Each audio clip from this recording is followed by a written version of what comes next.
When you shoot wildlife, reach is everything, and this lens pushes the limit. Today, we actually got the chance to test Sigma's brand new lens, the 300-600 f4, to see if it can deliver on the detail, speed, and sharpness that nature photography demands. All right, so today we're at Sandy Hook Gateway National Recreation Area, and off there in the distance, I can see New York City. It's pretty cool. It's a little bit hazy, but it still looks pretty cool. And we're gonna put this lens to the test. So, who exactly is this lens for? Well, I'm sure a lot of people use it for sports, but today we're gonna put it in the wildlife photography test.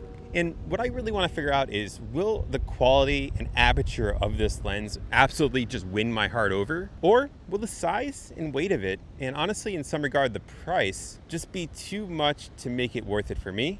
Well, let's go find that out. So as mentioned previously, this is a 300-600.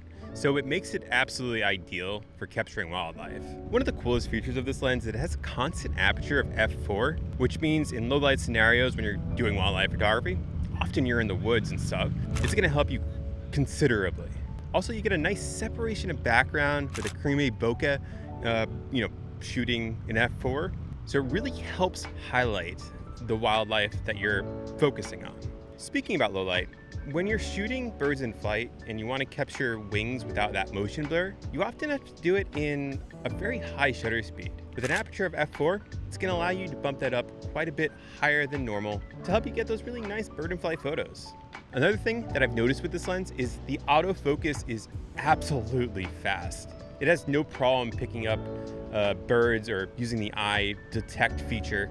And one of the reasons being is because of the aperture f4. When more light is able to hit that autofocus sensor, it's going to just react that much faster. So at 300 millimeters, the minimum focus distance on this lens is gonna be around 9 feet. On the flip side, when you're going all the way up to 600 millimeters, that's gonna be about 15 feet. Now in most cases, this was not a red flag for me, but there was some times where I was closer to the animal than expected and I couldn't capture it because it was just a little bit too close. Another really cool feature is this drop-in ND filter slot. This is the first time I've ever actually seen these. To be honest, I never really knew they even existed, but the fact that you can just kind of pull out this filter and slide in a new one depending on your scenario, it's pretty cool. Now, as far as the zoom, it's all internal, which makes it absolutely great for weather sealed type scenarios or sand. I mean, I've been trying to keep sand off this lens the entire weekend and it's been a little hard, but having one less outside component in an environment like this is just, I love it. I love every time a lens comes out with internal zoom. Now it has all the buttons you would expect to see on a Sigma lens. You have the autofocus manual focus switch.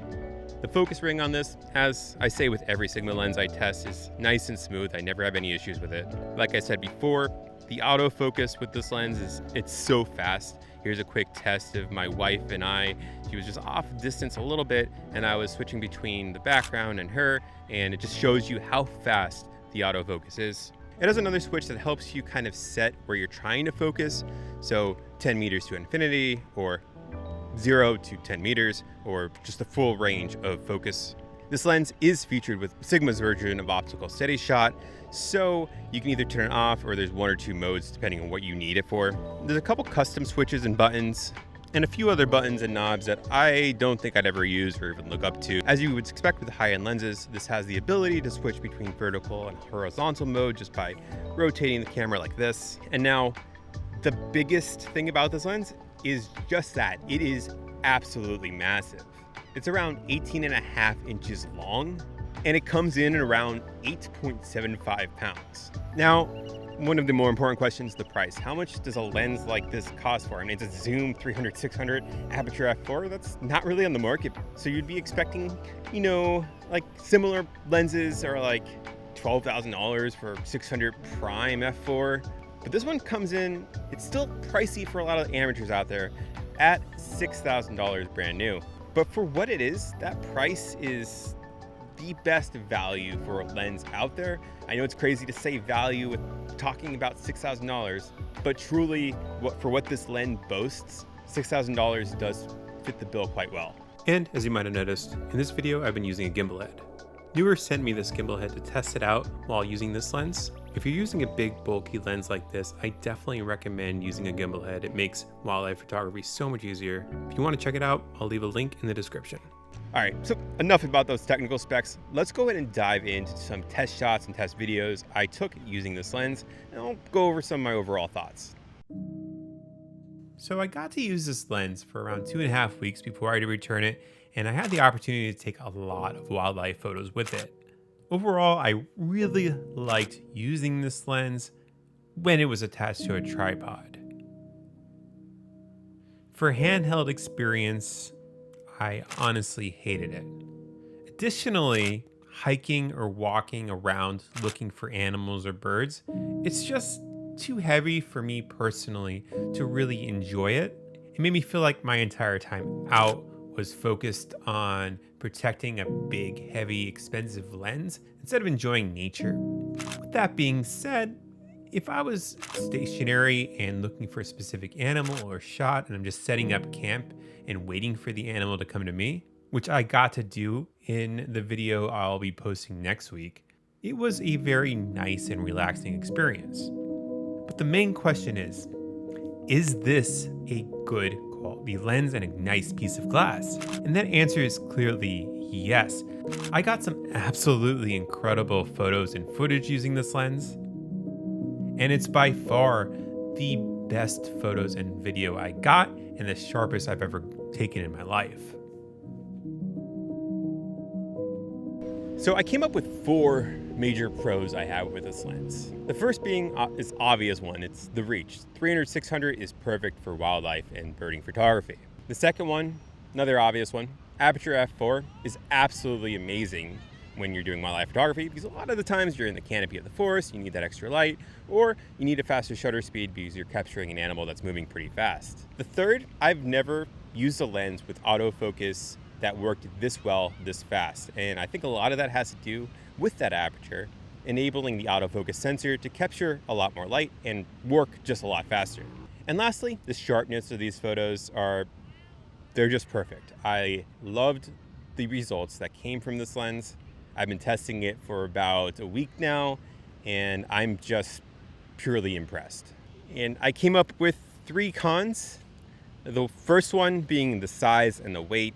It's fine if you're setting up shop and waiting for an animal to come to you, like if you're using a bird blind or you're waiting for an elk to come to you or walk to you or deer.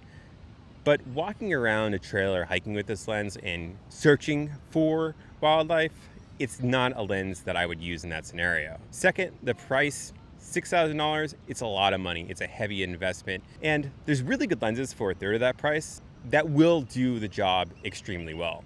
And lastly, I really don't think this is ideal for beginners. Like I said, the price and the weight, there's just better options out there for you. If you're getting into wildlife photography, I'd probably recommend starting off with the Sigma 100-400. It's a really good, doesn't break the bank lens that will get your feet wet with wildlife photography without breaking the bank, so you can figure out whether or not you like it, and save lenses like this for later in your career if you do pursue it further. So, would I use this lens as my main wildlife photography lens? For me personally, I like hiking and walking around. So the versatility of the 100-400 or a 150-600, something like that, it's so much lighter than this. That's probably where I would trend towards a bit. However, if I had a specific animal or project in mind, the quality and aperture you get from this is superior in every way. So in those specific projects, I would use this. But as my all-around lens that I would use no matter what, probably not. Anyways, guys, if you have any questions about this lens, please let me know down in the comments. Thanks for watching this video, and I hope I catch you in the next one.